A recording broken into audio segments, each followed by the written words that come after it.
Bonjour à tous et bienvenue sur la chaîne Réflexion Santé Naturopathie avec Jean-Brice Tivan. Alors merci à tous d'être toujours aussi nombreux à me suivre. N'hésitez pas à faire connaître mon travail en diffusant mes vidéos, mes témoignages par exemple comme aujourd'hui vers des personnes qui seraient susceptibles d'être intéressées.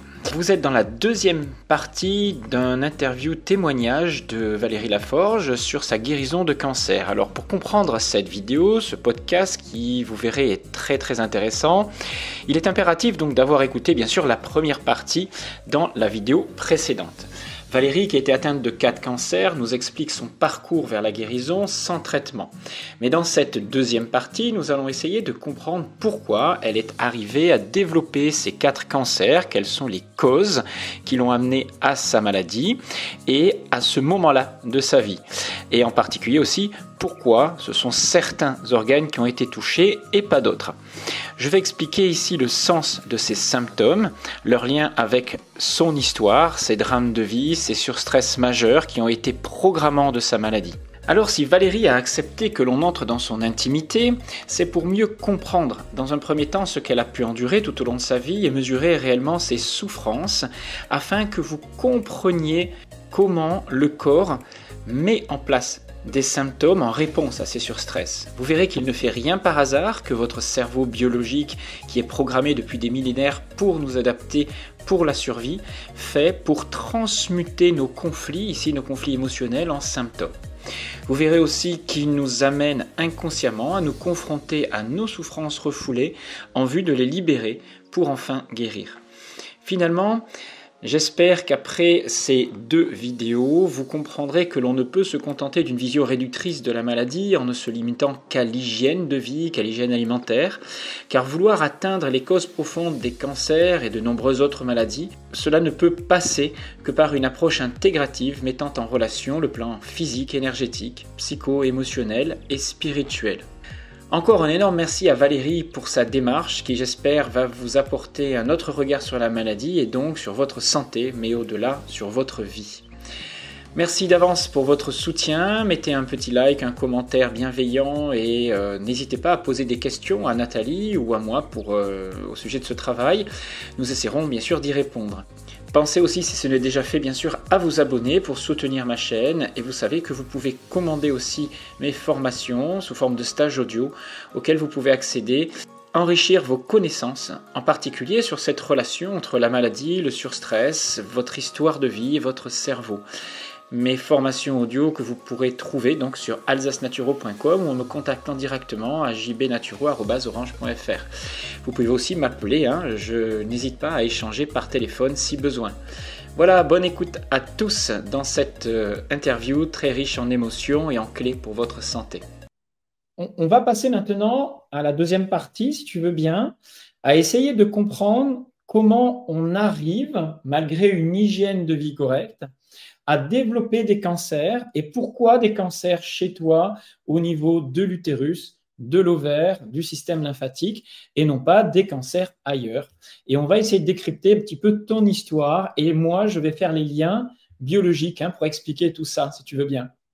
Alors, on va essayer de comprendre ce que c'est qu'un cancer de l'ovaire, un cancer en général d'ailleurs, et un cancer ensuite de l'endomètre et du système lymphatique. Et si vous avez suivi un petit peu mes anciennes vidéos, donc j'explique un petit peu un cancer en décodage biologique. J'ai expliqué qu'un cancer, si vous voulez, il est généré par notre cerveau. Ce n'est pas un dérèglement, ce n'est pas quelque chose d'anarchique qui vient comme ça par hasard, n'importe où. Le cerveau est en relation avec différents organes de notre corps, il les contrôle, il leur dit de sécréter plus, sécréter moins, se développer, ralentir, etc. Pour ça, il y a le système nerveux, le système glandulaire qui font le lien. Et lorsque l'on vit un stress, un surstress important dans notre vie, le cerveau associe ce surstress à des ressentis, à des émotions particulières.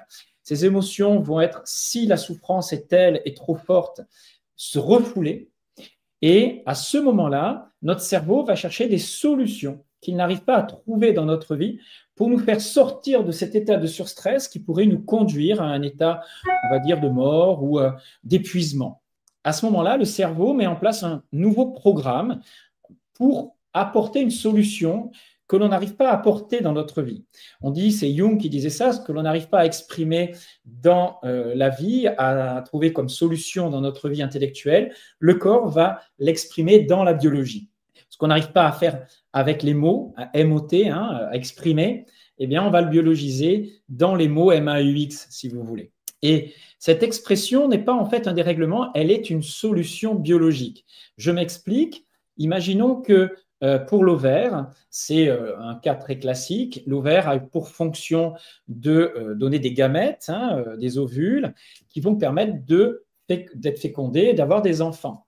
Imaginez que vous viviez un très très grand stress où vous perdiez un enfant. Vous perdez ce qui va permettre la descendance, la survie de l'espèce. Donc pour le cerveau, c'est un stress majeur. On appelle ça un conflit biologique majeur de l'espèce. Et donc, qu'est-ce qu'il va falloir faire pour trouver une solution à ça? Si on ne fait pas le deuil de l'enfant, et on le fait, c'est quasiment impossible de le faire, le cerveau va envoyer une solution et va surstimuler l'ovaire pour créer une sorte de second ovaire de deuxième génération avec des sécrétions d'œstrogènes très importantes, etc., qui augmentent d'ailleurs la libido à ce moment-là pour remplacer la descendance perdue.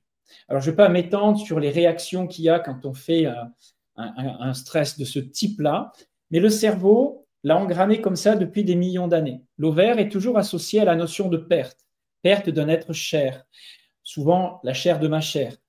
Mais symboliquement, le cerveau est capable aussi de renvoyer ça à la notion de perte plus élargie. C'est perdre, bien sûr, un membre de ma famille qui va être le plus difficile à supporter, mais c'est perdre un projet, un espoir, c'est perdre quelque chose de très important pour moi. Donc il y a cette notion de perte derrière l'ovaire. Bien sûr qu'il y a des notions de féminité et d'autres choses, mais pour faire simple, on va aller rechercher chez toi dans ton histoire des conflits de perte importants. Et l'endomètre, l'utérus, c'est la symbolique de la matrice, là où on fait l'enfant. Ce n'est pas la symbolique, c'est l'organe qui permet de faire des enfants. Donc, si je vis un très gros stress par rapport à la notion de foyer aussi, c'est là où on crée le foyer, si tu veux, on crée les enfants dans un premier temps. Si tu as un très grand stress par rapport à un enfant qui n'a pas pu rester, qui n'a pas pu venir, il y a beaucoup de conflits sur l'utérus. Et puis l'utérus, il y a le col qui n'est pas le même conflit que l'endomètre qui accueille l'œuf, qui n'est pas le même conflit que le muscle qui lui travaille beaucoup pendant l'accouchement. Il est surtout fait pour les accouchements, alors que l'endomètre, c'est vraiment l'accueil de l'enfant. Et donc, il suffit de vivre un drame par rapport à un enfant qui est parti, qui ne serait pas resté dans l'utérus, pour que le cerveau envoie un programme pour rendre cet endomètre encore plus puissant, plus accueillant, si vous voulez, pour ne pas que l'enfant s'en aille, ou pour recréer un nouveau foyer symboliquement. Vous voyez? Donc, on va parler de tout ça. Et on va chercher maintenant dans ton histoire des liens avec des stress, des drames, en lien avec ces ressentis de perte et de reconstruire un foyer, de compenser la perte d'un enfant, etc., etc. Alors, moi, j'ai déjà fait ces liens parce que tu m'as raconté ton histoire. Mais maintenant, ça va être à toi de me le dire avec cette connaissance-là, en plus de la symbolique de l'organe. La lymphe, j'expliquerai juste après. Je te laisse partir alors pas de ton enfance, mais ton adolescence, et puis raconte-nous surtout les drames les plus importants de ta vie, avec des ressentis associés, pour voir comment le cerveau a fait les liens. Alors, si on peut parler de perte de personnes de ma famille, j'ai perdu mon frère aîné euh, c'était en 76, donc j'avais 11 ans, il venait d'avoir 20 ans.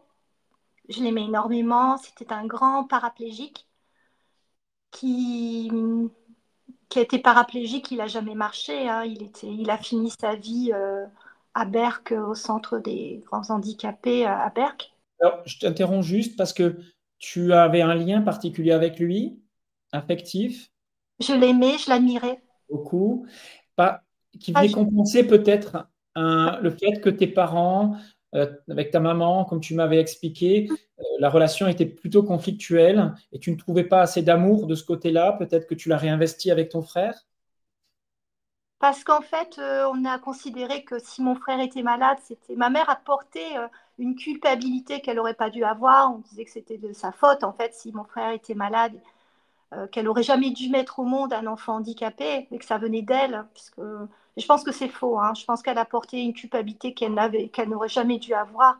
Elle Non, mais n'était ça, on ne doit jamais avoir de culpabilité. Mais elle l'avait. C'est normal qu'une mère porte une certaine culpabilité. Par contre, toi, juste pour expliquer, hein, tu es venu juste après ton frère. Tu es deuxième. Ah non, non, non, moi je suis la quatrième enfant. Lui, c'était le premier. D'accord, c'est le premier. Ce que je veux expliquer, en fait, c'est que cette culpabilité-là, elle existe depuis la naissance de ton frère, chez ta mère. Et les enfants, lorsqu'ils viennent au monde, ils portent les conflits non résolus de leurs parents.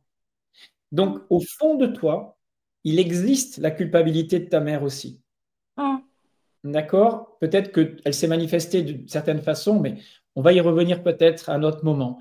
En tout cas, tu perds ton frère, c'est un drame important, le premier grand drame de ta vie. Soulagement pour mes parents. J'ai même vu un sourire sur le visage de ma petite sœur qui était soulagée, qui part parce que bon, ce frère qui est tout le temps malade.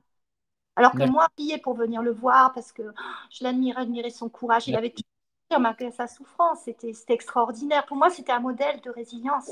D'accord. Déjà, tu avais ça, oui. Ensuite, raconte-moi d'autres drames de ta vie. Quand j'ai eu 30 ans, j'ai perdu mon mari et mon meilleur ami dans un accident d'avion. Ils sont morts tous les deux ensemble. Et Donc, je toi, devais tu es resté avec tes trois enfants, c'est ça? Tu avais déjà trois enfants? être dans cet avion, moi aussi. D'accord. Et donc là, tes ressentis à ce moment-là, tu as eu l'impression de quoi à ce moment-là? Difficile à dire, c'était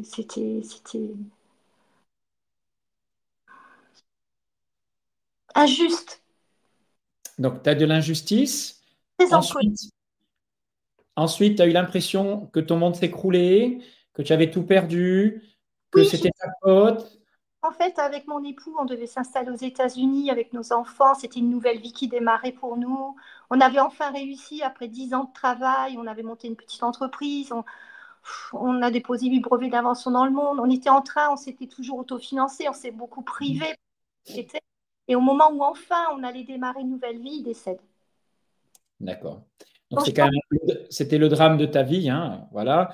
donc, ils sont morts tous les deux ensemble. Donc je perds mon travail, mon entreprise, mon mari, mon meilleur ami.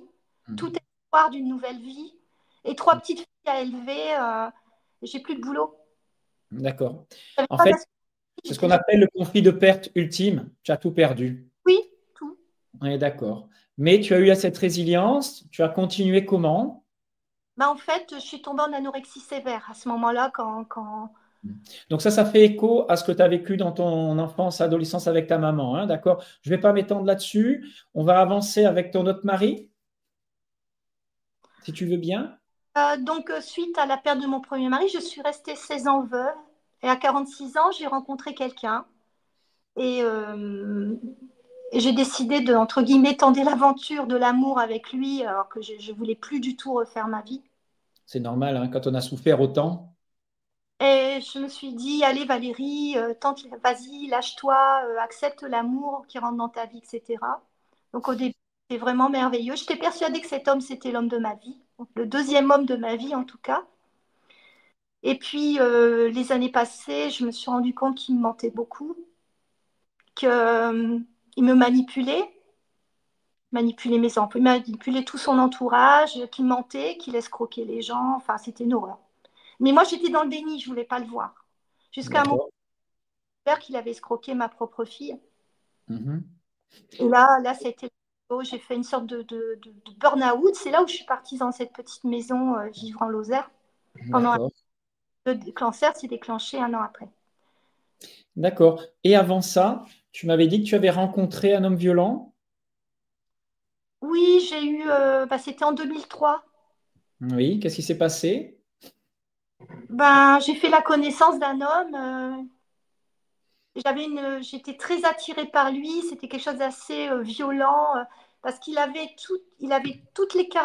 plein de caractéristiques de mon père. Mon père était un homme violent aussi, alcoolique, qui était très que j'aimais hein, malgré ça. Pour moi, c'était quelqu'un qui était en grande souffrance. C'était un écorché vif qui n'avait pas pu se réaliser dans la vie. Il avait reporté toute cette colère, cette frustration sur ses enfants en nous disant que Si mes sœurs et moi, on n'existait pas, Et qu'est-ce qu'il s'est passé avec cet homme en 2003? ben en fait, pendant 4 mois, il m'a fait tout le cinéma de l'homme amoureux. Il m'a persuadé de quitter la France, de partir avec lui à l'étranger. Arrivé à l'étranger, il a commencé à m'insulter, à me frapper. J'étais enceinte. Mhm.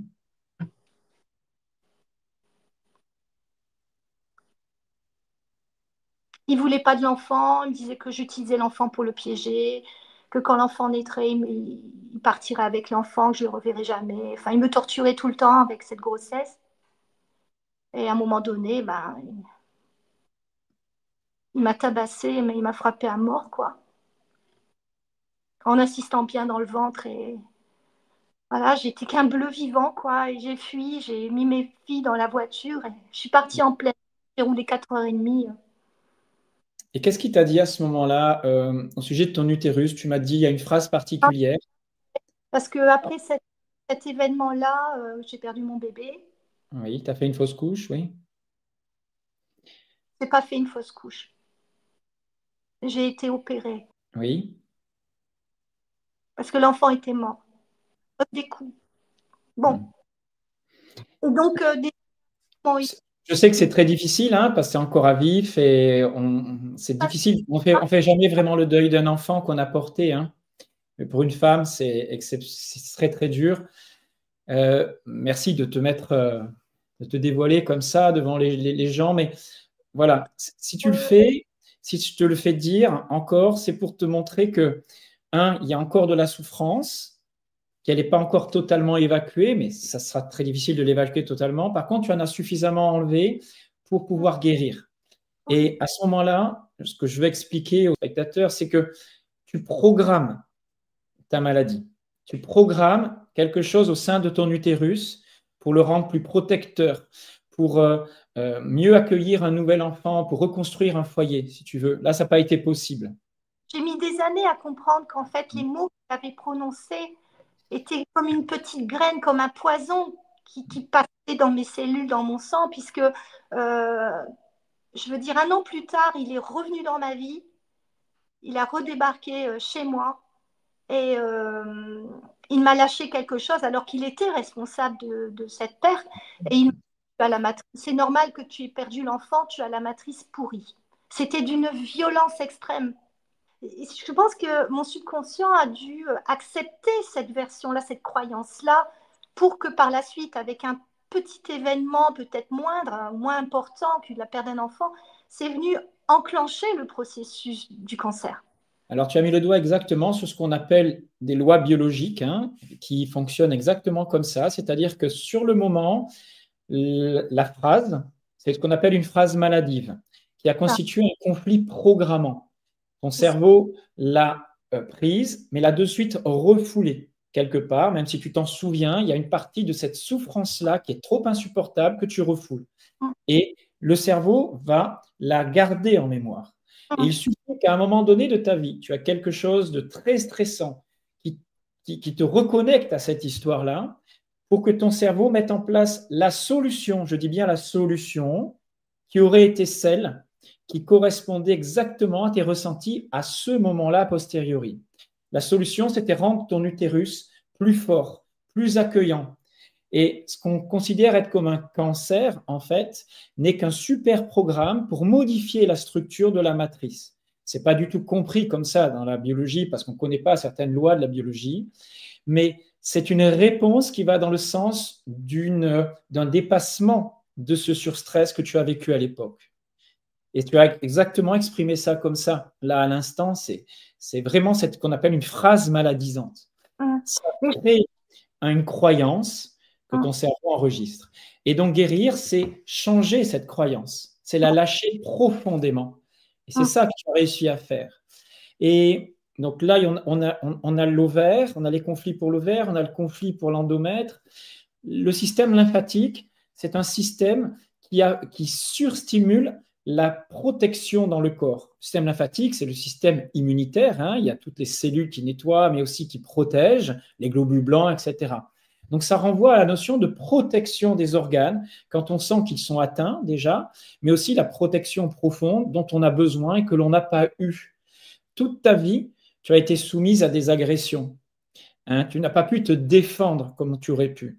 Et tu as ton cerveau, pour t'apporter la défense que tu n'as pas réussi à mettre en place dans ta vie, il l'a biologisé et il a mis en place une surstimulation lymphatique. Mais au moment où toi, tu lâches, tu te sens en sécurité émotionnelle, tu retrouves de l'amour et non plus de la rancœur par rapport à tous ces gens qui t'ont fait du mal, etc., que tu as, entre guillemets, on verra, c'est même pas du pardon, c'est de l'acceptation.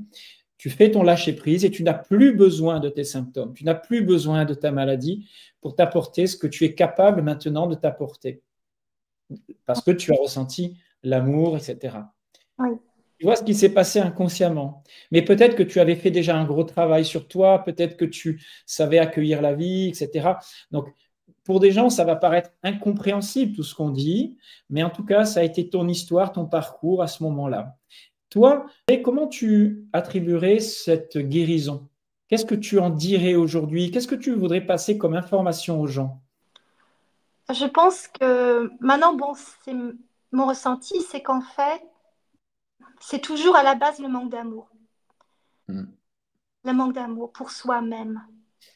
Ça n'apprend pas dans l'enfance. Un petit enfant, quand il sent qu'il n'est pas aimé, rejeté pour ce qu'il est. Moi, j'ai beaucoup été rejetée. Ma mère me disait, tu es une sorcière parce que j'avais certaines aptitudes.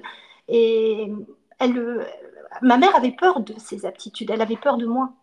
Donc, elle m'a rejetée. J'ai été rejetée. Je n'étais pas du tout dans une situation de sécurité dans ma famille puisque j'étais énormément agressée, même à l'école.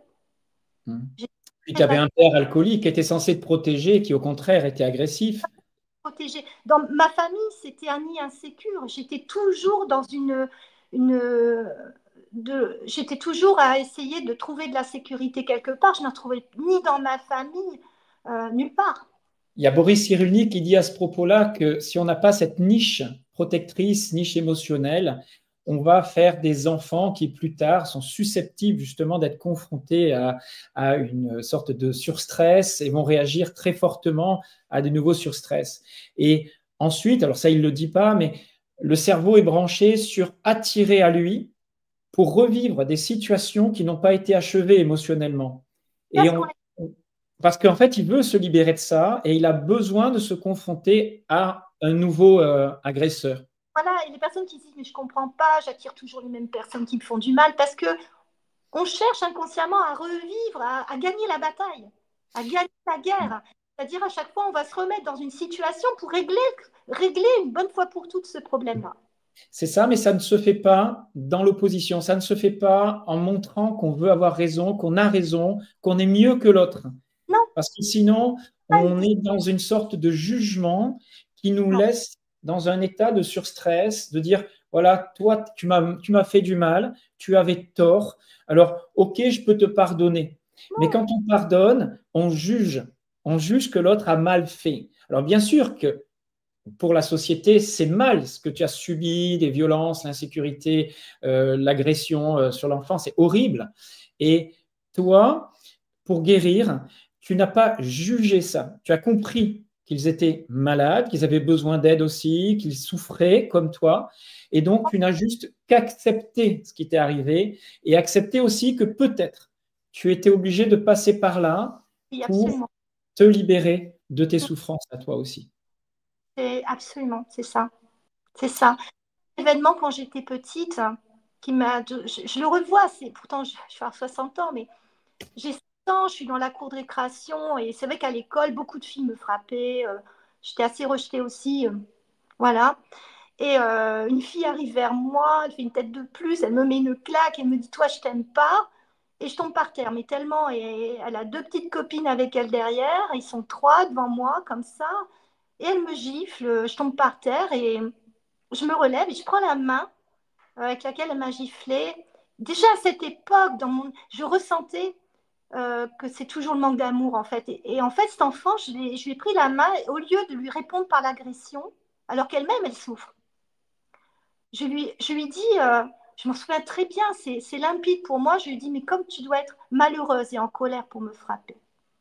Et là, ça désamorce tout, c'est-à-dire, au lieu d'envoyer en réponse à la colère, à la haine, à la frustration, la même chose, on renvoie de l'amour et de l'acceptation de l'autre tel qu'il est, dans sa souffrance. C'est reconnaître la souffrance de l'autre. Et toi, tu peux dire que ce soit ton père, ta mère, ton conjoint agressif, Mais je tu, les aime, tu leur en veux, tu les aimes, tu en es où là par rapport à eux?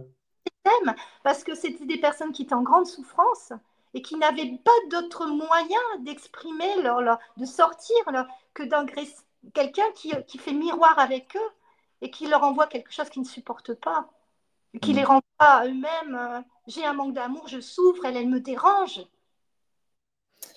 Et alors, je vais rebondir là-dessus pour amener une première conclusion. En fait, la guérison, elle est sur le vers. Il y a que deux versants dans le monde, deux ressentis essentiels. Il y a l'amour et il y a la peur.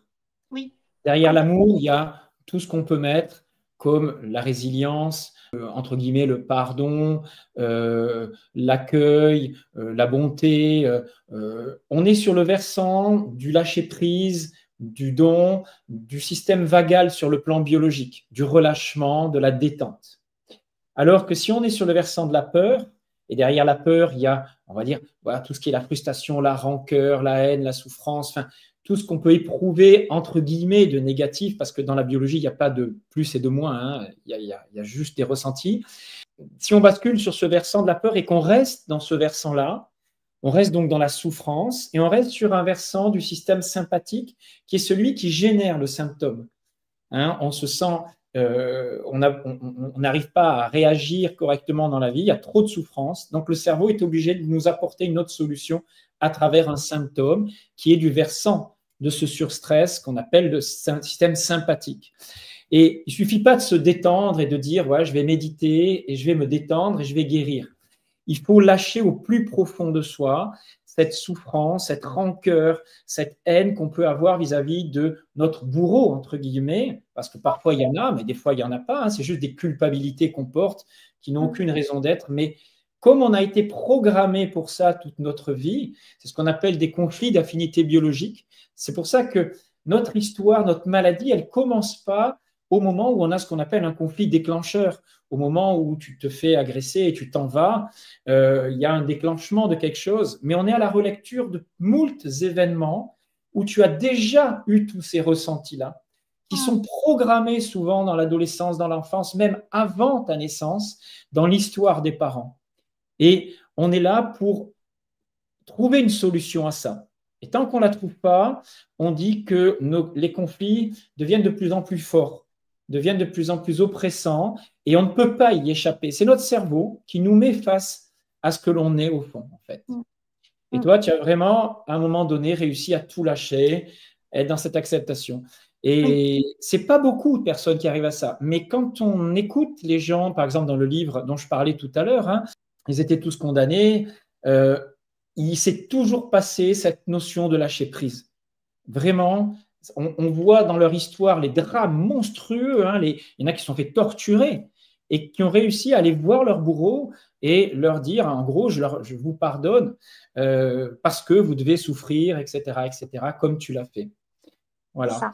Alors, maintenant, je voulais mettre un petit bémol à ton témoignage par rapport à ce que les gens pourraient penser, se dire, voilà, je vais faire une psychothérapie, je vais rentrer en religion, je vais faire une démarche spirituelle et puis je vais guérir.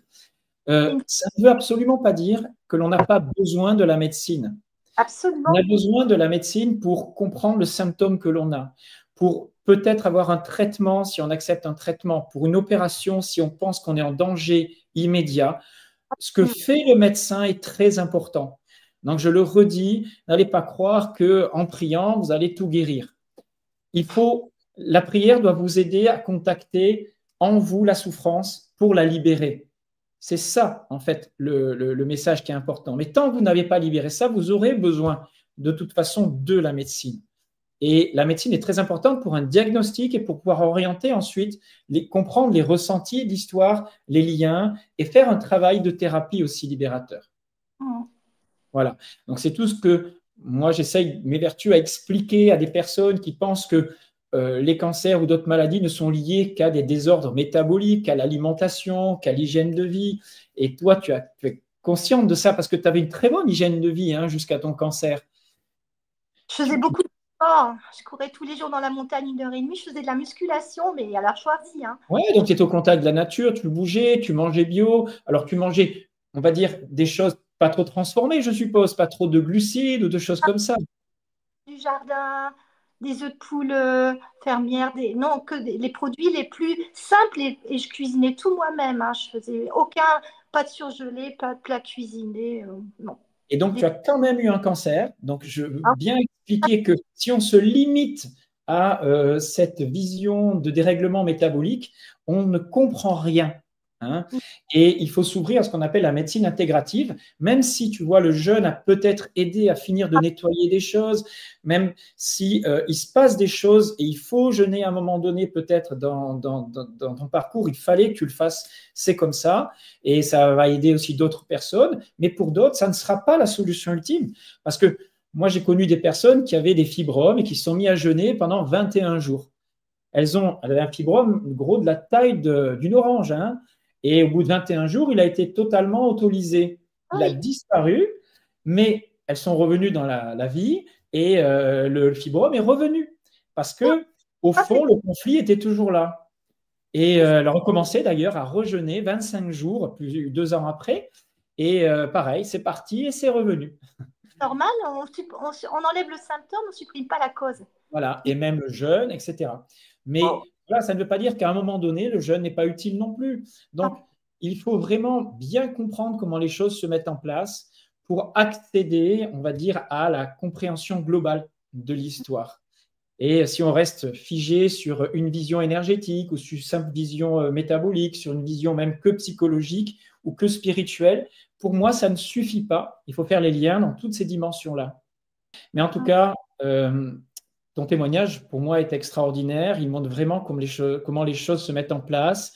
Et j'espère vraiment, vraiment que tu vas donner du courage, de l'espoir, guider les gens. Alors, dis-nous ce que tu fais aujourd'hui et si tu te proposes d'accueillir des personnes qui ont besoin d'aide aussi et où tu en es par rapport à ce que tu vas donner aujourd'hui de ça. C'est-à-dire que j'ai démarré en fait en 2004.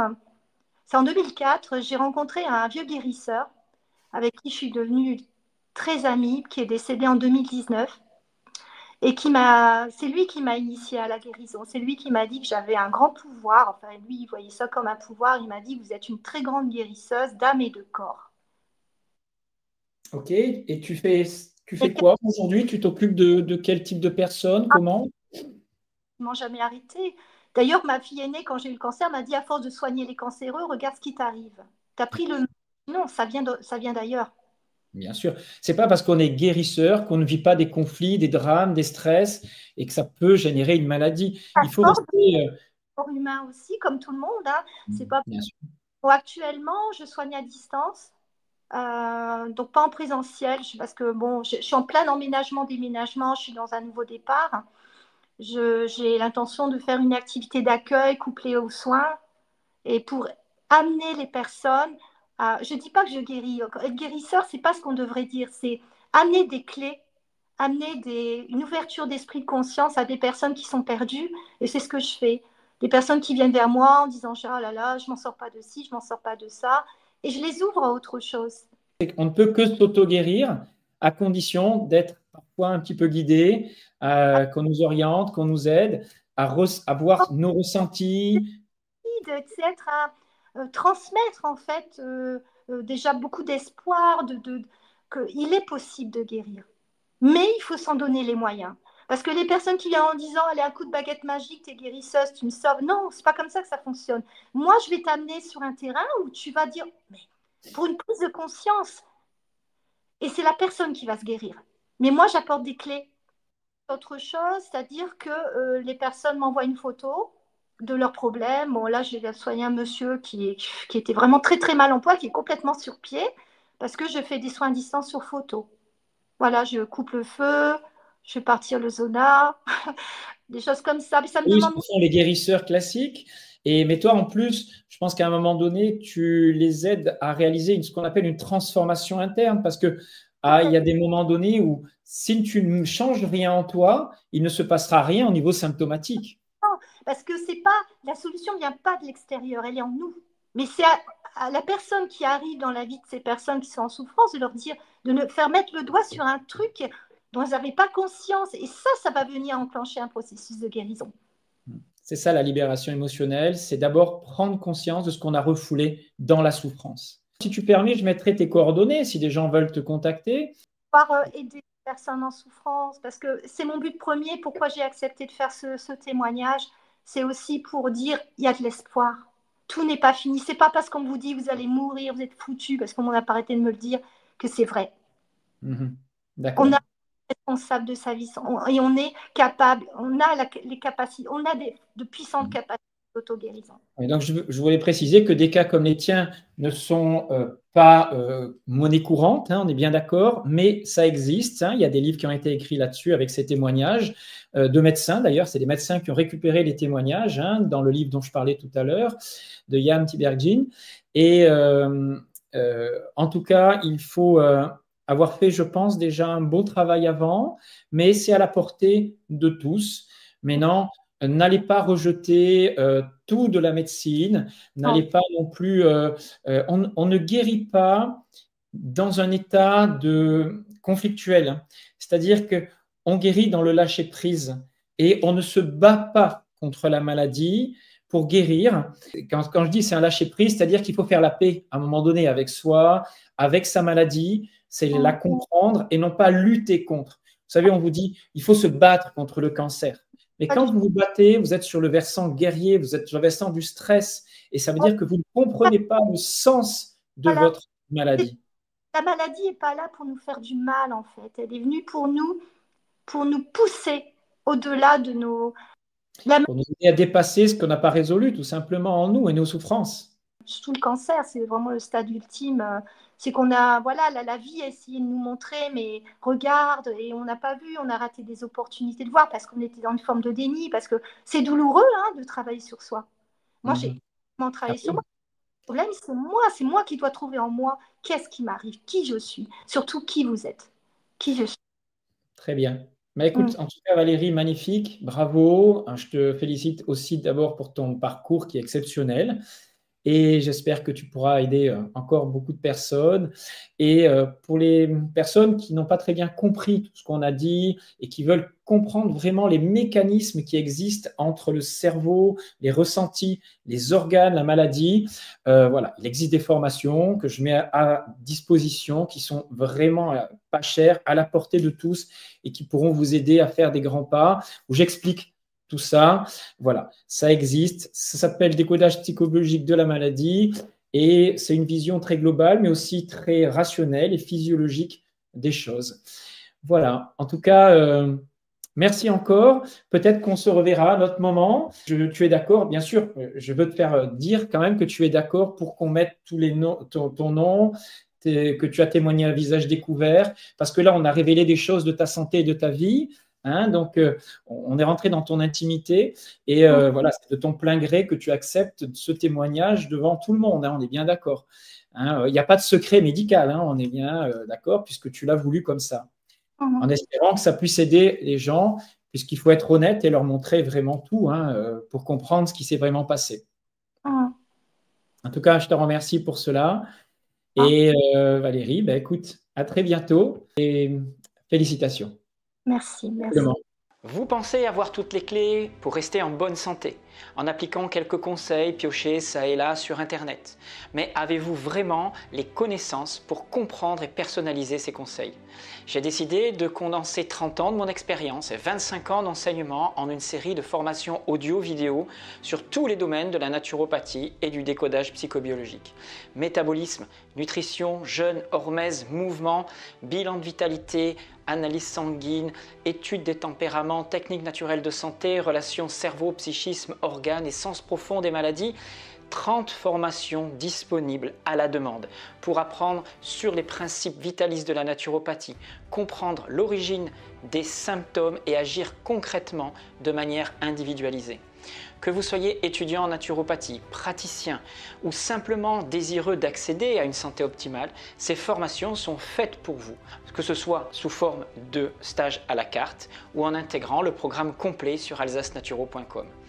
Devenez le coach de santé que vous avez toujours voulu être, offrez-vous les outils vers la pleine santé, c'est le plus beau cadeau que vous pouvez vous offrir ou offrir à vos proches. Le tout à des tarifs très accessibles. Rejoignez-moi donc sur alsacenaturo.com ou sur jbnaturo@orange.fr.